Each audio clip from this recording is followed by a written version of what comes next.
Even I thought he had lost it when he told me that he and his two buddies had ordered 1,000 pounds of sculpting ice.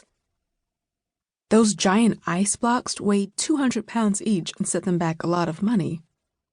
Glenn said, "It'll be worth it, trust me." I replied with my stock, We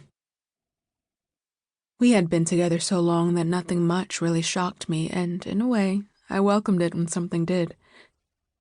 He was predictable. I was predictable. The blocks of ice were a nice change of pace. I was convinced the three of them were going to attempt to sculpt. After all, they were the best carpenters I knew, and if they could shape wood, surely they could shape ice. But art wasn't why he'd ordered it. A keen foresight was the reason. Following what was considered the harshest, coldest winter in over 100 years, we faced a summer that rivaled the drought of 1988. Long streaks of hot weather with no rain and high humidity. It was so bad the whole house AC didn't even make that big of a dent. Unless, of course, you were outside, got good and hot, and went indoors, then you felt it. Briefly. Glenn had gone to his aunt's house and retrieved an old air conditioner from 30 years ago, cranked it with whatever they put in it to make the air cooler, and put it in our bedroom. We slept well and cold. We never lost our roots or forgot where we came from. Other than the house we'd bought, we lived within our means.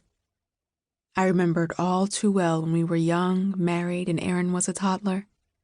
A pound of ground beef was 2 meals for us when mixed with ramen noodles and tomatoes. It wasn't bad.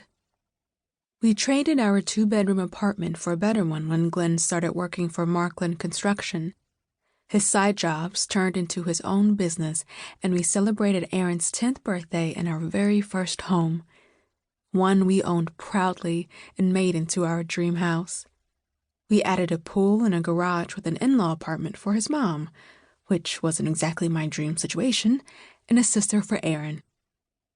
Although, at 12, he was a little too old to appreciate Cleo when she was born. We finally stopped working on the house, feeling somewhat satisfied with it when Cleo was 3. I wanted badly to get rid of the pool and fill it in. It scared me having a pool with a baby. Glenn fenced it in with an alarm that rang every time the gate was open. Annoying, but it gave me peace of mind.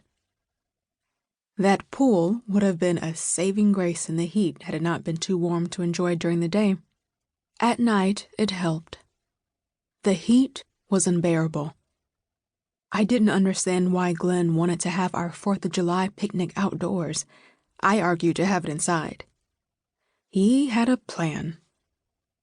After firing up the grill to heat, a grill we didn't need, I swore we could cook on the patio slate. He and his 2 buddies, Bruce and Jim, took off.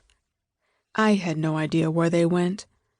Bruce's and Jim's wives sat with me at the patio table under the umbrella that wasn't making a dent in the heat.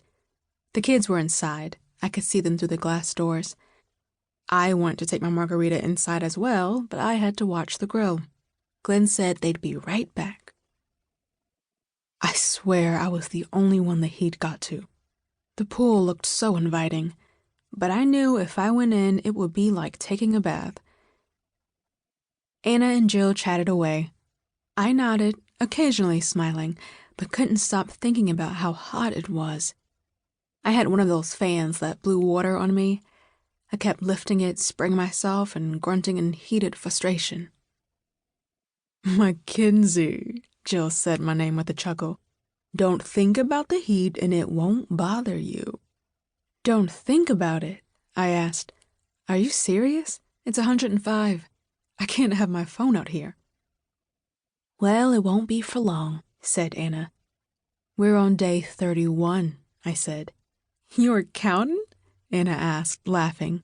3 more days. They have that cold front in Canada we're supposed to get in a couple days. "Cold front," I shook my head. "Yeah, it'll drop to 90. "Still cooler than it is now," Anna replied. I brought my margarita to my lips. The frozen beverage wasn't surviving. I'd down it and make another. I had to check on Cleo anyhow. She was only 5, and Aaron's teenage attention span to watch her wasn't a guarantee. "I'm gonna check on Cleo," I said,